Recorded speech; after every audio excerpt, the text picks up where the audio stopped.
tuned in to the Community Cats podcast. Ready? Let's go.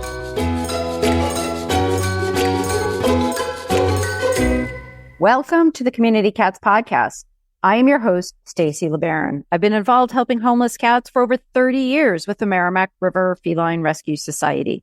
The goal of this podcast is to expose you to amazing people who are improving the lives of cats. I hope these interviews will help you learn how you can turn your passion for cats into action. And today we're speaking with Gary Evans. Gary is president of the Alliance for Contraception in Cats and Dogs. Gary is an operationally minded executive leader committed to making the world a better place for animals and people. Having run a high-volume veterinary practice for many years, he is a passionate advocate for expanding access to care and for finding new approaches to humane animal population management. Gary spent the first half of his career in the entrepreneurial software space, but has long since transferred his skills into the nonprofit sector, where he combines a humanistic leadership approach with a deep background in transformational technology. He has significant experience in business building, strategic partnerships, communications and marketing, finance, and productization. Outside of ACC&D, Gary is an active TNVR advocate and has provided consulting to several groups serving community cats. He also serves on the board of a nonprofit in Ann Arbor, Michigan, dedicated to extending the length of quality of care for cats with feline leukemia.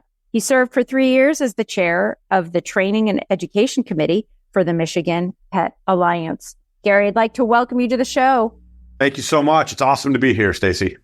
So, of course, Gary, you have a passion for cats. How did you get to be so passionate? Oh, it's funny. Ever since I was young, I have just loved cats. There was just something about their style that has always called to me. So I remember just even as a little kid seeing cats and just thinking they were about the coolest animal I've ever seen. And I've never lost that feeling. And it seems like, so tell me a little bit about, how did you get to sort of where you are now? You had a life, it sounds like, in the for-profit space or in an entrepreneurial space before transferring into the nonprofit sector. So can you tell me a little bit more about that? Yeah, sure. So I did start my career in business and in software, although I'm not a software developer. I'm really a communications and an operations person. And I enjoyed that for a while, and it was good work. But I did find that at the end of the day, it wasn't spiritually satisfying. And I decided I wanted to move into nonprofits. I worked with a nonprofit called the Area Agency on Aging for several years and helped them start a program. And I felt good about that. But I wasn't passionate about that either. And I took a year off to write a book. And while I was doing that, my wife said, "Hey, you love cats. At the local shelter, there is an opening for the community cat coordinator. You should look at that. You should check that out." And so I kind of thinking that there'll never be, my background is completely not right for this, but I applied anyway. And I got to spend a year. It was a community cat coordinator was the name of the position. I called myself a cat wrangler, but my local shelter, the Humane Society of Huron Valley, has a robust TNVR program. We had a van to help trap cats and then bring them back to the shelter where they could be sterilized and returned. I couldn't have enjoyed that more. After that year, based on where I was at in life, I did need to find a career more in line with where I was at professionally. But in a happy coincidence, the Humane Society was looking for someone to run the clinic. And with my operational background, I was able to move from cat wrangler to clinic director. And the clinic, of course, is where all the TNVR is performed. So it was a nice way to bring those two things together. Wow. It's an interesting journey and an interesting story where you sort of started out as the cat wrangler and you built your way up through, and now you're the president of a pretty prestigious research organization. And many of my listeners are folks that are out there trapping those cats at 2:00 in the morning and trying to get that last cat. And, they got the coffee going. They listen to our podcast here, and say somebody's sitting out there in their car doing that. Why is it important that they know what's going on at the Alliance for Contraception in Cats and Dogs? Well, so as you know, what we're really working towards is trying to advance non-surgical sterilants for cats and for dogs, right? So the idea is, and while we're not a technology provider ourselves, we work with all the different stakeholders who are working to develop a solution. And the idea is that, well, we all know that surgery is an intensive process. It takes a lot of resources. It's expensive. And the idea with non-surgical sterilants is something that could be a single injection, for instance, what, historically has been called a space shot or something that would allow us to really scale up dramatically, we hope, the number of cats that we're able to sterilize. So to answer your question, I think it's of interest because when we look and say, how can we really help more animals? I think that non-surgical sterilization is one of the keys to really significantly ramping up the amount of animals that we can sterilize, and will represent, over the upcoming years, the next major leap forward in ending, companion animal homelessness. We've heard about this for years. I mean, how ACC&D has been around for quite a while. And I have often heard, 3 to 5 years from now, it'll be happening. 3 to 5 years from now, it'll be happening. And others have heard that too. What is your response to that question? My response is honestly one of sympathy, because you're right. And I think that what we have found is that this has been a tougher nut to crack than was anticipated. We have seen some advances, but it has been slower going than we thought.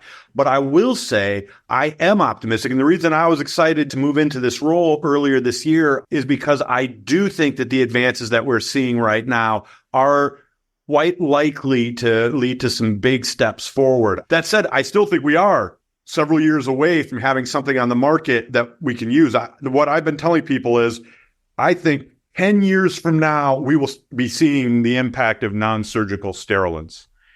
There are multiple technologies being developed right now that I think give us reason for excitement. And I think that over the next 2 or 3 years, we're going to see the regulatory approval needed for those and for those to start coming onto the market.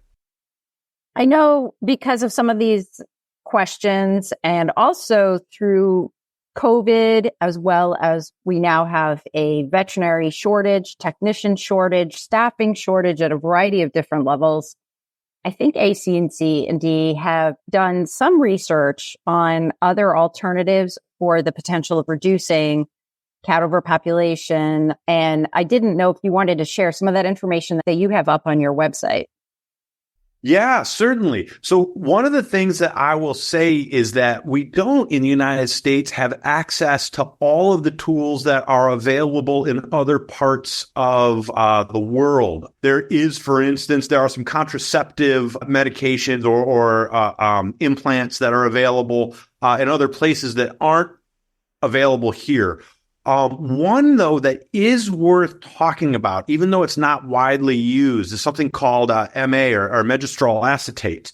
And I think that this can have some application for cats. It is a sterilant that can be fed to cats either as a liquid or as a powder mixed in with food. And it has been shown to suppress fertility while it is being taken. In other parts of the world, including several countries in Europe and Australia and other places, veterinarians regularly prescribe it for that purpose. That is not the case here in the United States, but it is available off-label. Now, I think the things that are important to understand is it is not something that is intended for long-term use. So it is not an alternative to sterilization. But what we have found in some trials that we've run, working with the Toronto Humane Society and with the cat adoption team out of Portland, is that we do believe that the risks for short-term use at appropriate dosages are quite low, and the efficacy is quite high. Again, not a guarantee, but in our research and in working with it in the field, we have found it to be quite successful. The trick is finding veterinarians who are willing to prescribe it for this known off-label usage. And one of the things that we're trying to do is increase the amount of vets who feel comfortable doing that.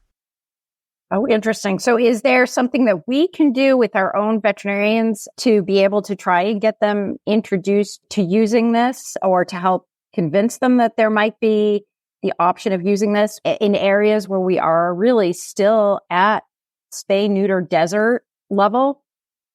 So I think that the best thing is to have conversations with veterinarians. And we have quite a bit of information on our website, I think, that can help support those discussions coming from a place of science, not just of rhetoric. So I would encourage people to come to our site. It's acc-d.org. And you'll see in the toolbar up top, there is a section for menstrual acetate, and that provides some resources. So I think really continuing to have the conversation and sharing the resources is really important. But again, the one thing I do just want to reiterate is that it definitely is not something that should be considered as a long-term alternative to sterilization.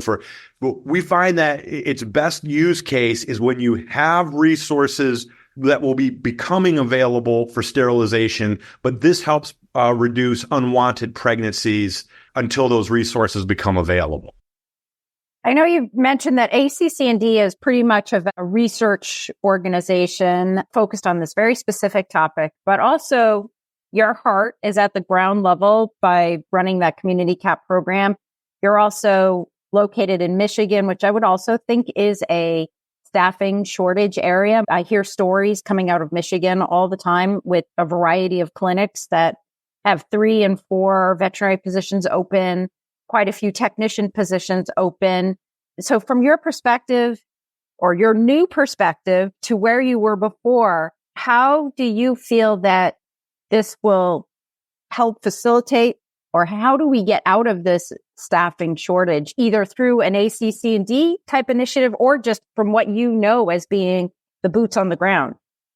Well, I have a couple of things to say to that. Sort of, I'll share the ACC&D perspective in just a second, but I think that what we found at the Humane Society where I worked at was that, and this is nothing maybe revolutionary or crazy to say, but being transparent with employees, paying them fairly for what's a hard job. Being a veterinarian is a hard job, and being a vet tech is also a super hard job. So making sure that they are able to stay on mission and are, well compensated can go a long way. Creating a great place to work goes a long way towards keeping employees and attracting them, even if you don't pay, the very most, although you do have to pay fairly.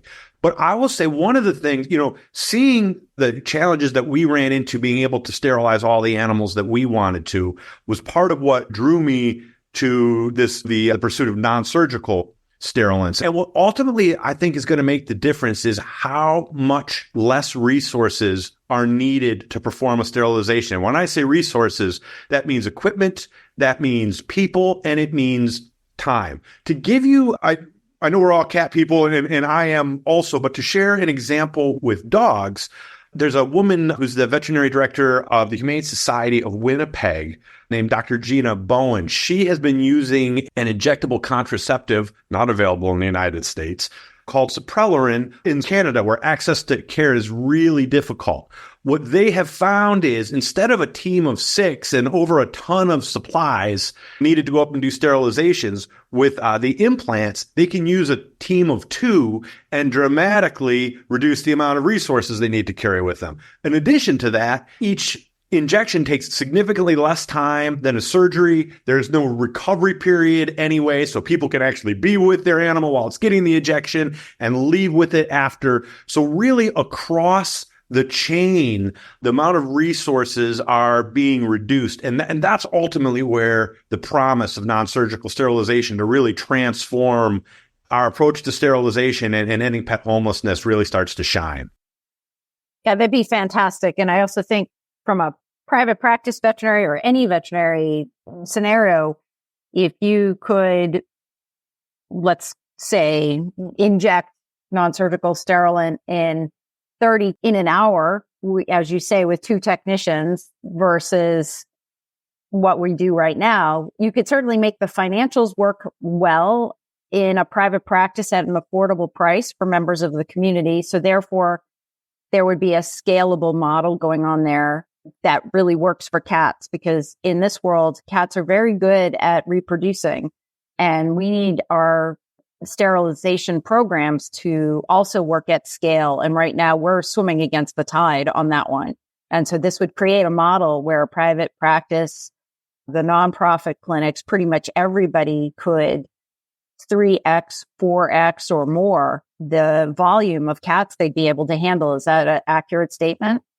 Absolutely, it is. And I think to add to that what people will be glad to know is that I think that for several of the people that are actually producing the technology, they are interested in a model that very similar to what you say, where use in private practices helps subsidize the use for free roaming animals like community cats.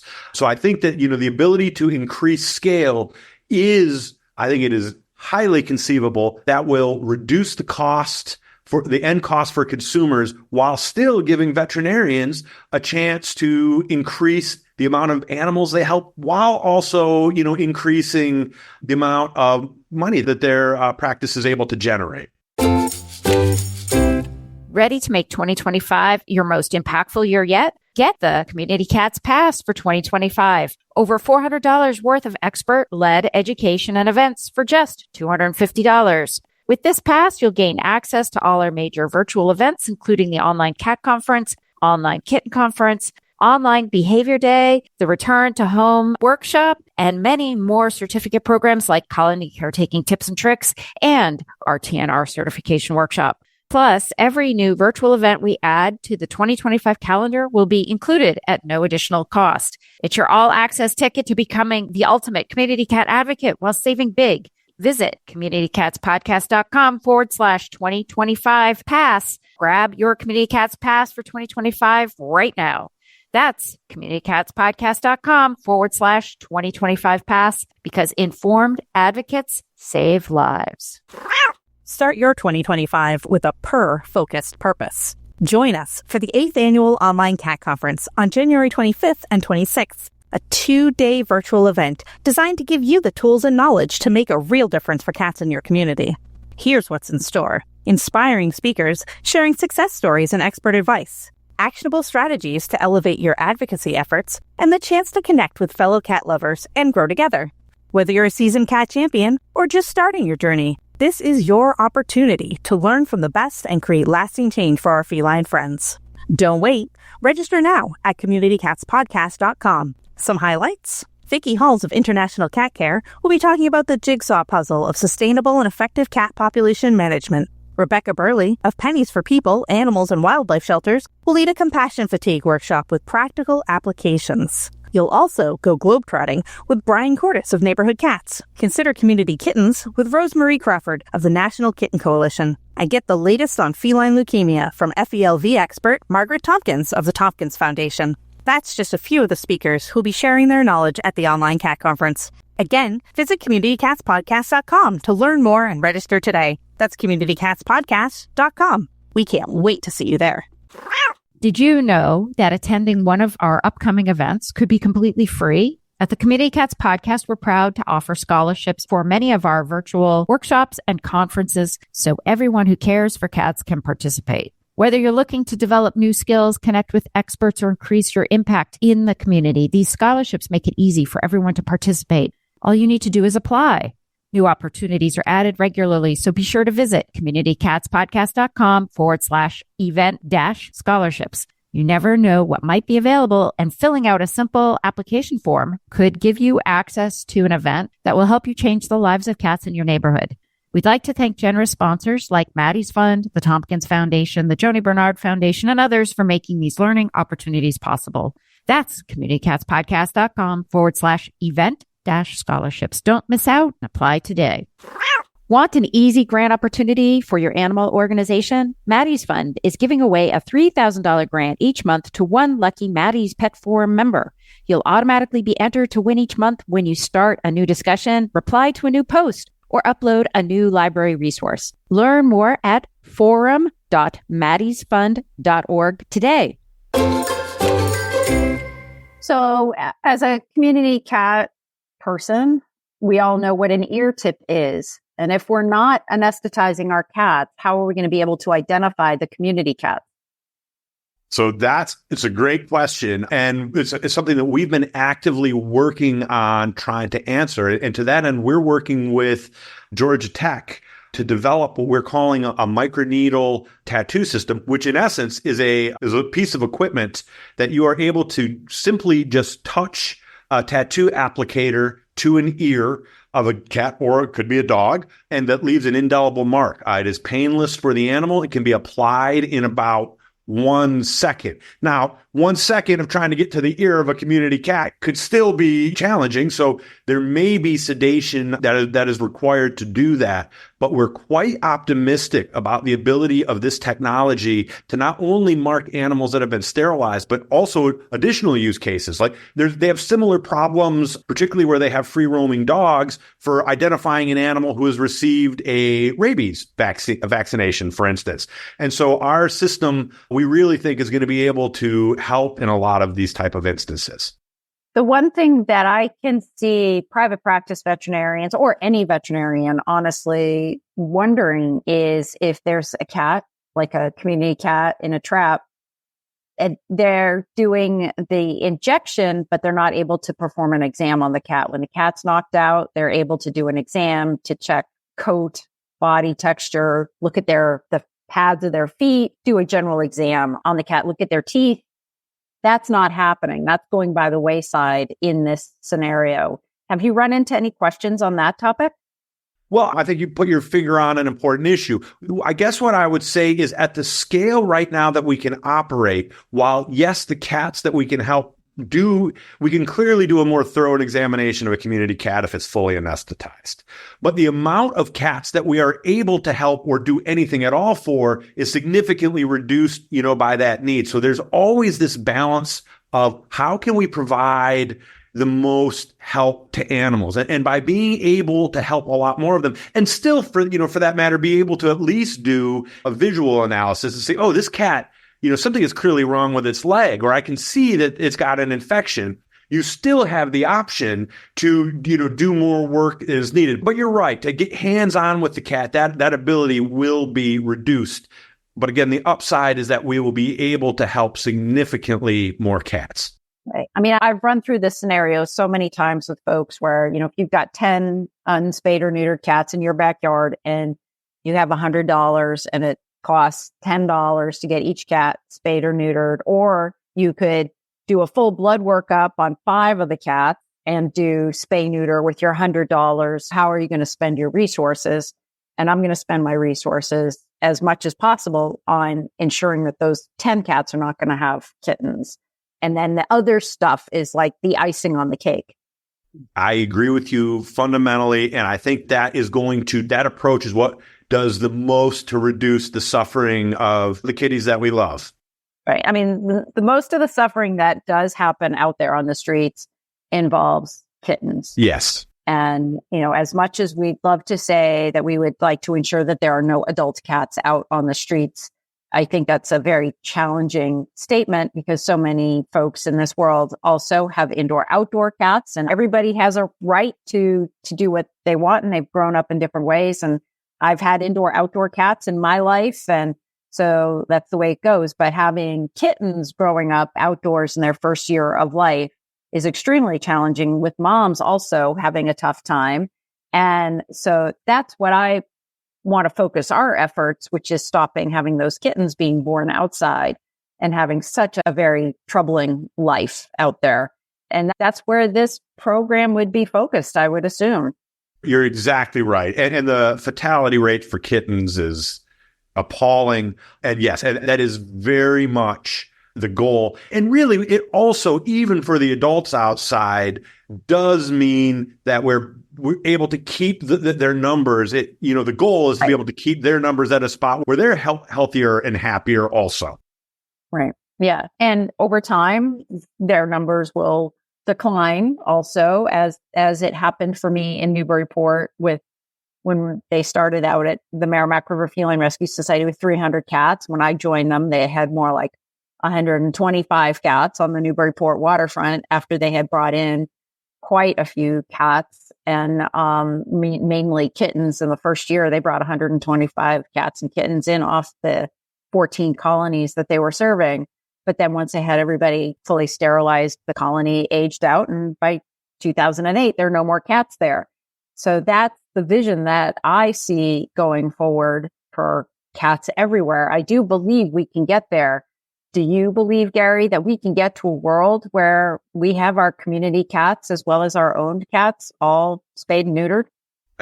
All is a giant word, but yes, I do believe that we can make tremendous progress. And honestly, that's why I was so excited to take this role. It is a mission that I deeply believe in and I do think is attainable. But, as you've seen from the length of time it's already taken, this is not an easy task. And there are so many elements, from developing the technology to making sure that vets are aware of it and know how to use it, to making sure that consumers understand benefits and if there are risks, what those are as well. So I think we have a ways to go, but I see us making progress year over year. And I really do firmly believe we're going to be able to make a significant impact and a real difference.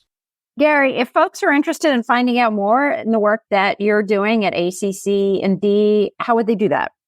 So the simple thing is to just come to our website. There's a newsletter that we put out several times a year, but not that often. And we keep all your data private. There's no ads or anything. But I think those are both good ways. And we are on LinkedIn as well as Facebook. And if you search for the Alliance for Contraception in Cats and Dogs, you'll be able to find us. We do try most weeks to put out a piece of information, at least on social, that is relevant to non-surgical, or at least to access to care for cats and for dogs.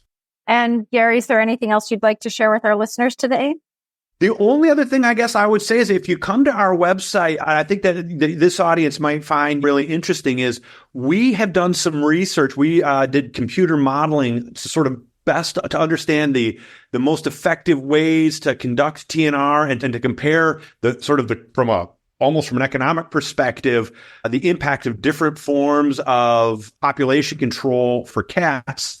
And I'd invite you to check out our research there. Put quite simply, the biggest TNVR can be a very cost-effective way of managing cat populations. But the key is high intensity at the beginning. So looking and making sure that, what we really suggest to people is instead of spreading your efforts out all over the place, what you really want to do is for any given population, you want to reduce over the first 6 months, you want to get about 75% of it sterilized. And over the following 6 months, you want to get at least 75% of the remainder. And if you're able to really focus your efforts like that, we've seen that's what makes the largest impact. It does sometimes make some hard decisions, because if you're focusing all here, it means you might have less resources for over there. But again, I think that's research that people might find interesting. And we've even got a calculator on the site to sort of help you figure out where you're at in the population management process.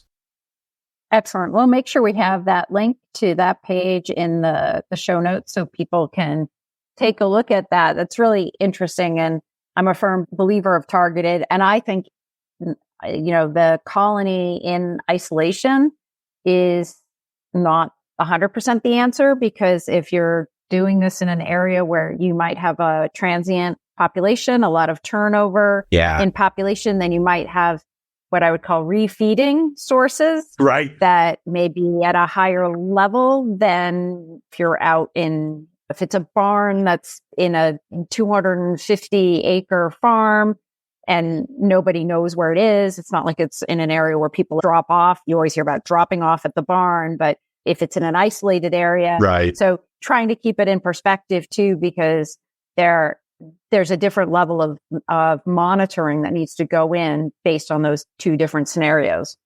100%. And one of the things we talk about, you hit the nail right on the head, and monitoring for that and managing that is one of the definitive keys of reducing populations. Yeah, I agree. I agree with you 100%. So, Gary, thank you again for agreeing to be a guest on the show. This was a fantastic conversation. I really appreciate it. And I hope we'll have you on again in the future. The pleasure was mine, Stacy. Just to say, when I first got into Community Cats, your podcast was one of my first and most important resources. So I really is an honor for me to be here. And thank you for the time. That's it for this week. Please head over to Apple Podcasts and leave a review. We love to hear what you think, and a 5-star review really helps others find the show. You can also join the conversation with listeners, cat caretakers, and me on Facebook and Instagram. And don't forget to hit follow or subscribe on Spotify, Apple Podcasts, Google Podcasts, YouTube, Stitcher, or wherever you listen to podcasts so you don't miss a single show. Thanks for listening, and thank you for everything that you do to help create a safe and healthy world for cats.